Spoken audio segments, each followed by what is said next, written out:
And let me be clear, I will always stand up for Israel's right to defend itself, and I will always ensure Israel has the ability to defend itself, because the people of Israel must never again face the horror that a terrorist organization called Hamas caused on October 7. So Kamala Harris spoke today at the DNC convention, and what a letdown she was, both as a politician and as a human being. Not that I was expecting anything extraordinary from a sellout politician that she has been, but she was awful and pathetic even by her own standard. She started by announcing her allegiance, that's the word, allegiance to Israel, when she said, "I will always stand up for Israel's right to defend itself." And she said this by repeating twice, "Let me be clear, let me be clear." This was just to reassure her Israeli Zionist masters that she meant what she was saying. She didn't appear to be a candidate vying for the post of US president.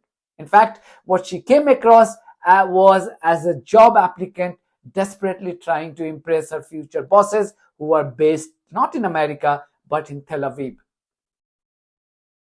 Also notice her tone and choice of words while describing what happened on 7th of October and what Israeli terrorists have done with the support of Kamala Harris and her boss Joe Biden since then. When she mentions the murder and slaughter of Palestinians, there is no mention of who killed them. It was as if Palestinians, they keep dying out of natural causes every day. With respect to the war in Gaza, President Biden and I are working around the clock, because now is the time to get a hostage deal and a ceasefire deal done.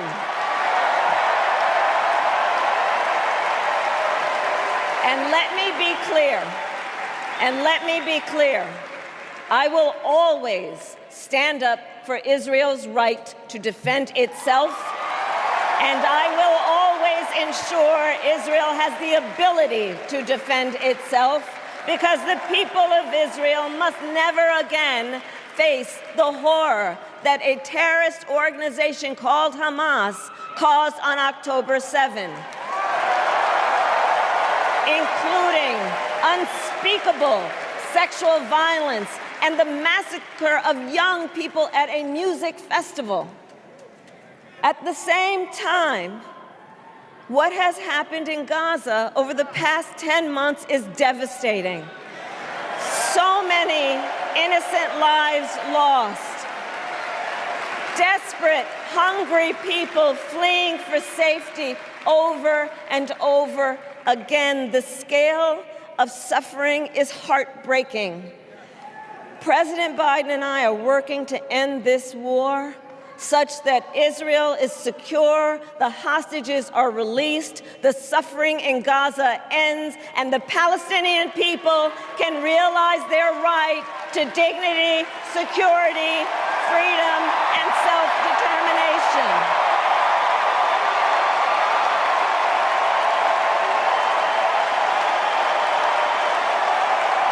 And know this, I will never hesitate to take whatever action is necessary to defend our forces and our interests against Iran and Iran-backed terrorists. I will not cozy up to tyrants and dictators like Kim Jong-un who are rooting for Trump,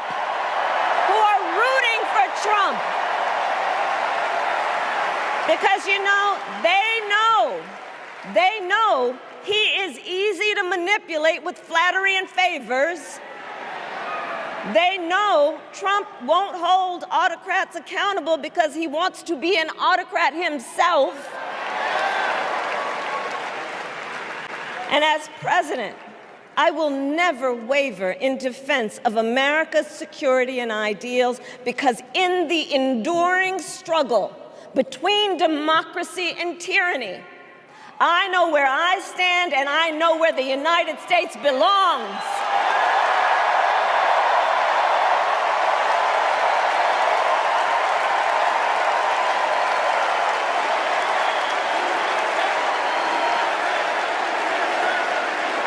So fellow Americans, I love our country with all my heart. Everywhere I go, in everyone I meet, I see a nation that is ready to move forward. So when Harris said that she will always back Israel on its so-called right to defend itself, what she meant was that she will always back Israel in slaughtering tens of thousands of innocent Palestinian babies. She will always back Israel in starving millions of Palestinians to death. She will always back Israel in dismantling every single school, college, university, hospital, and library in Gaza. She will always support Israel for its right to keep on illegally occupying another nation. In essence, Kamala Harris will always defend Israel in all its illegal acts. That's what she meant. Also, did you notice that the cheer and applause she received even from those thousands of black delegates when she expressed her allegiance to Israel? I'm at a loss of words to see this attitude from a group of people who have historically faced exactly the same fate as that of Palestinians. Black people continue to fight for equality even today in America and elsewhere in Europe. Didn't we all join the Black Lives Matter movement recently? Why was that movement necessary? To support Israel? What's wrong with this group of people? From Lloyd Austin to Linda Thomas Greenfield and Obama to Kamala Harris in America, all have disgraced their community. But they are politicians, a group of people renowned for dishonesty, corruption, treachery, and lack of empathy. Why are ordinary black people of America supporting these corrupt politicians? How do you justify that an Israeli relative of a hostage was invited to speak at the DNC convention, but Palestinian Americans whose entire family have been slaughtered by Israelis with the help of US supplied weapons were banned? How do you justify this? And they are supposed to be Democrats. They are supposed to be the defenders of liberal values. So coming up, we have John and Rachel, proud, loving parents of 3. On October 7th, their son Hirsch, a U.S. citizen, was at a music festival when Hamas attacked. He was taken hostage, and he is still being held today, an American citizen. Rachel and John want what every parent wants: to hold their child close, to love on them, and keep them safe. I'm honored to introduce the 2 of them tonight.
this moment, 109 treasured human beings are being held hostage by Hamas in Gaza. Among the hostages are 8 American citizens. One of those Americans is our only son. His name is Hirsch. He's 23 years old. And like Vice President Kamala Harris, Hirsch was born in Oakland, California. Hirsch is a happy-go-lucky, laid-back, good-humored, respectful, and curious person. He is a civilian. He loves soccer, is wild about music and music festivals, and he has been obsessed with geography and travel since he was a little boy. His bedroom overflows with atlases, globes, maps, and National Geographic magazines. We were both born and raised here, and our families still live here. This is a political convention. But needing our only son and all of the cherished hostages home is not a political issue. It is a humanitarian issue. Now, some of you would argue that what option do people have in the US given the alternative to Kamala Harris is a man called Donald Trump? Now, my answer is simple. Just because the alternative is a bigger evil, it doesn't justify your support for a lesser evil. An evil is an evil, enemy of humanity, and it must be defeated at any cost. Sometimes it becomes necessary to defeat a lesser evil, to teach them a lesson and remind them about the values that they were expected to stand for. That's it from me. Thank you so much for your support to independent journalism on buymeacoffee.com. Your support is absolutely needed to continue with this fearless journalism. In the meantime, if you haven't subscribed to my channel, please do so, because that's one of the many ways you can support independent journalism. God bless you all.